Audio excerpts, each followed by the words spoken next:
The fork in my hand trembled, but not from weakness, from restraint.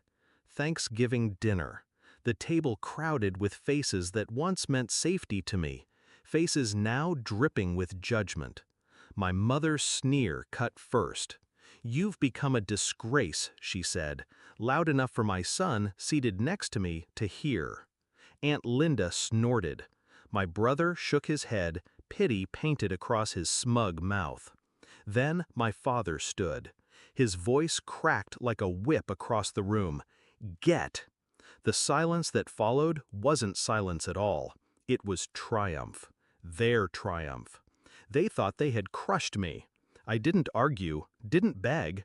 I simply placed my napkin on the table, looked my father in the eyes, and said one word: "All right."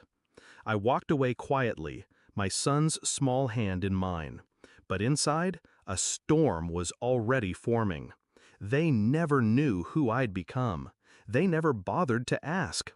10 years ago, when I found myself alone, abandoned by my ex-husband, and mocked by this same family, I promised myself one thing: I would rise. Not out of spite, but out of survival. I worked while others slept. I invested when others doubted. I built companies they couldn't pronounce, let alone understand.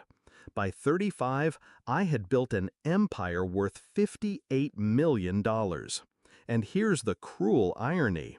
The very roof over their heads, the cars they drove, the family trust fund my father bragged about at barbecues, all of it came from me.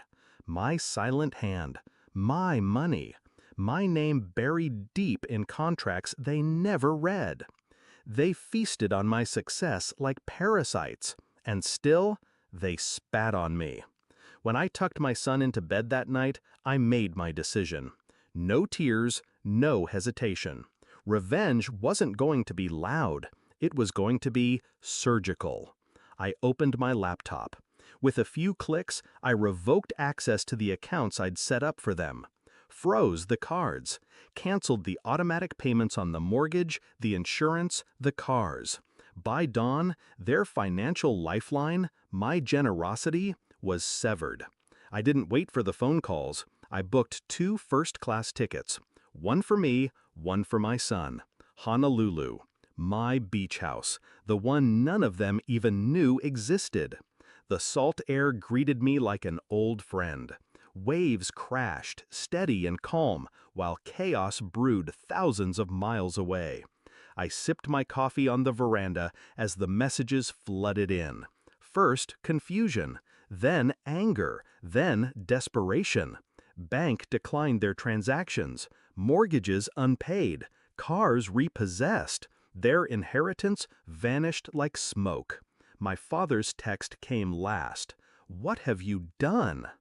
I typed back slowly, deliberately, what I should have done years ago.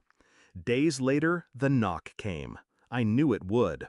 They found me.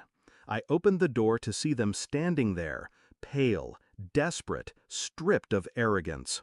My father's voice cracked, no longer booming, just trembling. "We need to talk."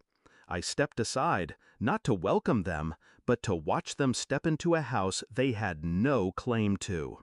They looked around, realizing the life I'd built, alone, the life they mocked me for chasing. Mom tried to speak, her tone softer now, almost pleading. "You can't just leave us like this." I smiled, calm, controlled. "You left me years ago. I just returned the favor." They begged, promised, tried to wrap it in love, in family, in obligation. But I saw the truth in their eyes. This wasn't about me. It was about what I gave them. I leaned forward, my words sharp as glass. "You called me a disgrace. You threw me out. And yet, every bite of food, every brick in your house, every thread of your clothes was mine. You've been living in my shadow, feeding off me like leeches. But that ends tonight." Silence, heavy, crushing. Then I gave them the final cut. You wanted me gone? Congratulations, I'm gone, and so is everything you thought was yours. They left hollow, carrying nothing but the weight of their own cruelty. And I stayed, on my veranda, watching the waves, feeling lighter than I had in years. My son ran to me, laughing, free of all the tension that haunted our Thanksgivings. He didn't know yet what I had done. One day he would, and he would understand that silence is not weakness, it is precision. I wasn't the disgrace. I was the empire, and empires don't beg. They rise, they rule, and when betrayed, they erase.